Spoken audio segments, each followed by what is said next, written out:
Professor, a gente acabou então de ver que alguns pontos bastante importantes que dão a direção dessa discussão sobre a verdade. A primeira delas é que existe uma contradição lógica na sentença, a verdade não existe. Depois nós vimos algumas implicações práticas disso, que não faz sentido ter escolas, instituições de ensino, se a verdade não existe. Nem mesmo tribunais que visam oferir a verdade de um caso para aplicar a justiça. Mas então, pensando um pouco no que o senhor falou da questão do xadrez, quais seriam assim as características da verdade? Então, a verdade, em primeiro lugar, ela é una. Eu expliquei agora há pouco que nossa inteligência funciona como máquina fotográfica. Nós fotografamos, entre aspas, objetos. Se eu tenho uma máquina fotográfica real e fotografo esse copo, no filme vai sair a imagem do copo. Se vocês fotografarem, vai sair a mesma imagem do mesmo copo. Pode ser de um ângulo diferente, mas é a mesma imagem do mesmo copo. Claro, vai se ver que é um copo. Assim como nas máquinas fotográficas concretas, a imagem do objeto é a mesma, tá certo? Assim também as inteligências, observando o objeto, extraem do objeto o que constitui a forma dele, não a matéria, mas a forma substancial, a ideia que torna o que ele é, a essência dele, chama-se forma substancial. Então, eu retiro a ideia de copo do próprio objeto, os outros fazem o mesmo. Por isso que eu posso pedir um copo, a pessoa me traz um copo e não um sapato. A pessoa traz um copo porque entende a ideia de copo como eu a entendo. Por isso nós podemos pedir no restaurante uma comida e o garçom traz aquela comida e não outra. Se cada um tivesse uma fotografia diferente do objeto real, ficaria impossível qualquer diálogo, qualquer conversa, qualquer atividade humana. Eu peço um martelo para me traz o quê? De novo, por causa do calor, um sorvete de chocolate. Com sorvete de chocolate eu não posso pregar um prego. Eu estou precisando de um martelo para pregar um prego que escapou a moldura de minha janela. Então a realidade, ela se impõe à nossa inteligência e nós obtemos dela a ideia de cada objeto. Podemos conversar, jogar xadrez, jogar futebol, fazer todas as coisas, trabalhar, conversar, porque nós temos a mesma ideia retirada dos mesmos objetos. Isso que permite a conversa, a vida social, toda a atividade humana. A verdade, portanto, é uma só. Ela é una. Essa é a primeira característica da verdade. Além disso, a verdade é universal. O que quer dizer universal? Que ela é a mesma em qualquer tempo, em qualquer lugar. 1 mais 1. Quanto que é? 2. Há muito tempo. Imagine que alguém dissesse, tem gente que diz isso, professor, o senhor tem ideias antiquadas. As ideias não se classificam como novas ou velhas, antiquadas ou recentes. As ideias são certas ou erradas. 1 mais 1, 2, essa é uma verdade muito antiga. Vamos fazer uma verdade moderna, 1 mais 1 é 15,17? Isso é uma tolice. Será sempre a mesma verdade. A lei da gravidade foi sempre a mesma. Se Moisés tropeçasse no Sinai, ele levava um tombo. Tá claro? Assim como nós também. Porque quem se desequilibra, cai. Tá claro? Isso desde Adão até o fim. Quando Adão matou a primeira barata, Eva teve o mesmo horror que qualquer mocinho. Gente, que coisa horrível, matar a barata. Adão não tinha chinelo. Vamos lá saber como ele matou a primeira barata. Bem, mas ele matou a primeira barata e Eva teve nojo. Porque o objetivo do ser humano. Então a verdade é a mesma em todos os tempos. Não há ideias antigas ou novas. As ideias são certas ou erradas. O quadrado da hipotenusa igual a suma dos quadrados catetos. Dá muito tempo, desde Pitágoras. Não se vem com uma ideia moderna para modificar essa relação da hipotenusa com os catetos. Isso é um absurdo. A verdade não muda no tempo. Segundo, ela é a mesma em toda parte. 1 mais 1, 2. Aqui na Argentina também. 1 mais 1 na Argentina são 2. Na Itália, 2. Na Holanda, 2. Talvez em algum país te acrescente os juros.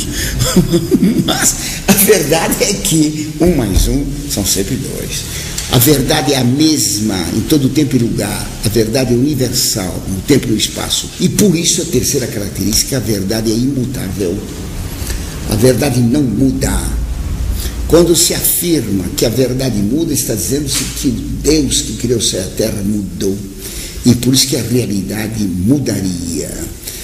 A negação da verdade como imutável acarreta a negação da imutabilidade divina. Deus não seria ato puro, Deus seria movimento contínuo, yin e yang. Isso é a gnose. A religião verdadeira afirma que Deus não tem mudança, é puro ato, tem todas as qualidades em grau absoluto. Então a verdade é imutável. A verdade também, ela não sofre diminuição sem deixar de ser o que ela é. Não tem abatimentos na verdade. A verdade é irredutível. Ou ela é íntegra, ou ela se come mentira. A verdade tem que se aceitar totalmente como ela é. A realidade se impõe à nossa inteligência e deve ser aceita como tal. Então, a verdade é íntegra, indivisível, ou então é mentira. Não existe meia verdade. A mentira é igual verdade sobre N diferente de 1. E quanto mais a mentira se aproximar da verdade, mais ela engana. Por isso, as piores mentiras são aquelas que parecem mais verdadeiras. Uma nota de $17 não engana ninguém. Ninguém vai aceitar uma nota de $17 de troco, porque patentemente é falsa. Mas uma nota de $100 falsa, que parece muito com a nota autêntica e verdadeira, essa engana. As falsas religiões mais perigosas são aquelas mais próximas da verdade. Uma cadeira que tem as 4 pernas quebradas, ninguém senta nela. Mas uma cadeira que tem 3 pernas boas e uma está quebrada, mas foi disfarçada a quebradura com durex, esta vai enganar, alguém vai sentar-se nela, vai cair e se machucar. Quanto mais uma coisa parece verdadeira, mais ela é mentirosa. A pior mentira é que mais se assemelha à verdade. Finalmente, uma última característica da verdade é que ela é objetiva e não subjetiva. Esta é a característica mais importante para o nosso tempo, porque a nossa época defende o contrário, que a verdade depende do sujeito. A verdade depende do objeto. Quando se diz que a verdade é a correspondência entre a ideia com o objeto, o determinante da correspondência vem do objeto. É o objeto que produz a ideia, não é a ideia que produz o objeto. A ideia do sujeito conhecedor, Orlando está conhecendo esse copo, esse conhecimento, a ideia que eu faço do copo é que gera em mim, o objeto que gera em mim a ideia, não é minha ideia que produz o copo. Se minha ideia produzisse o copo, oh meu Deus, então eu queria fazer esse copo aqui ser de ouro e ficava rico imediatamente. Está claro? Se fosse a ideia que produzisse a realidade, todo doente estava curado. É só ter ideia que estava curado, pronto, está curado. Isso é um absurdo. A realidade não muda pela ideia. A realidade se impõe à nossa inteligência. É a realidade que se impõe ao nosso intelecto e não o contrário. Então a verdade é objetiva. Para o mundo atual, proveniente do subjetivismo e do idealismo alemão, proveniente das ideias de Kant, Fichte, Schelling, Hegel e os outros idealistas, para o mundo atual, formado por essas ideias difundidas depois pela arte romântica, é o sujeito que produz a realidade. Eu conto para vocês 2 exemplos. Uma vez um amigo meu, americano, discutia com um colega sobre a existência da verdade. Eles estavam almoçando na casa de um deles. Então o dono da casa dizia que a verdade é objetiva, ou dizia que não, o que vale a opinião de cada um. E não houve jeito de convencer o outro, porque a mentira se agarra à nossa inteligência como uma ostra no rochedo. Então não houve jeito, eles saíram para ir para o trabalho. Foram para o carro, pegaram uma autoestrada, e quando estavam na autoestrada, tá claro, havia 2 pistas. O que defendia a verdade objetiva passou o carro para a contramão. Certo? O outro disse: está na contramão. O quê? Está na contramão. O quê? Na contramão. Está vindo um caminhão lá. O quê? Aquele caminhão está vindo em nossa direção. Ah, é um caminhão, você disse? Eu não acho. Na minha opinião, não é caminhão. Não existe nada lá. E acelerou em direção ao caminhão. O caminhão começou a tocar aquelas buzinas estridentes, berrando desesperado. O outro disse: sai da pista, volta para o lado. O outro disse: não tem nada, é sua opinião, a minha opinião é que não tem caminhão. Foi até o fim, no final ele deu um puxão na direção e salvou. O outro estava suando em bicas. Então você compreendeu que a verdade objetiva, o caminhão não depende da minha opinião nem da sua, o caminhão existe em si mesmo. Não é a minha ideia que cria o caminhão. O caminhão da trombada está chegando contra o meu subjetivismo. Outro exemplo. Uma vez eu tive que estudar sobre o romantismo. Então peguei um livro lá de Benedetto Croce. E o Benedetto Croce dizia: a beleza, ela é real. O fato artístico é real, porque não é fato físico. Todo fato físico é falso.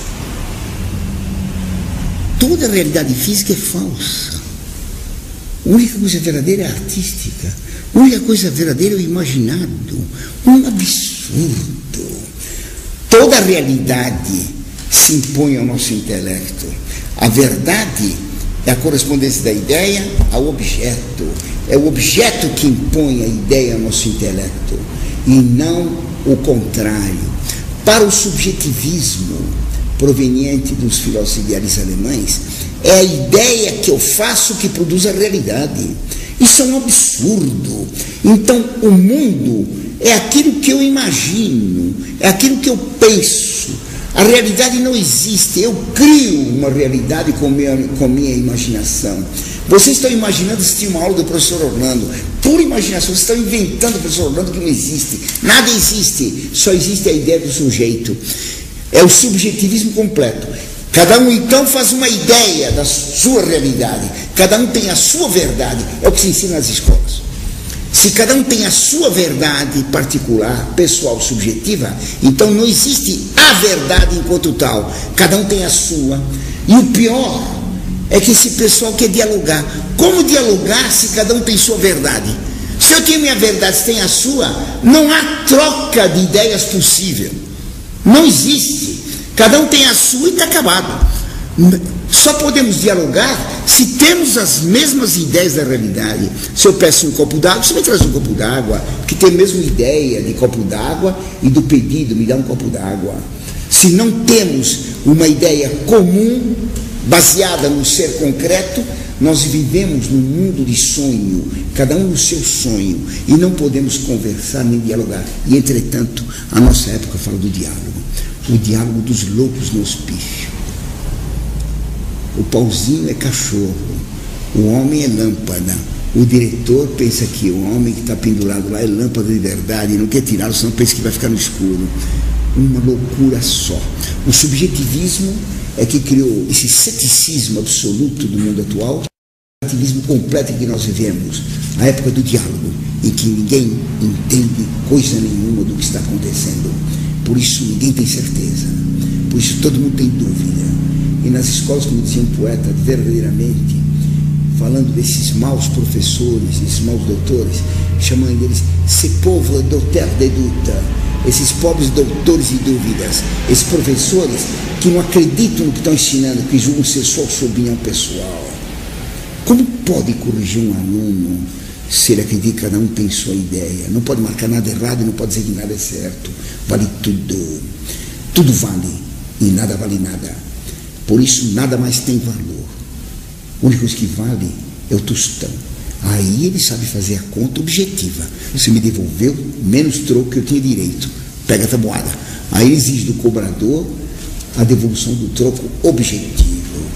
Porque aí, no bolso, a verdade é objetiva. Só no bolso. A verdade, ela é existente em todo ser. E nós a captamos, ela é o maior tesouro que nós podemos tirar da realidade. A verdade.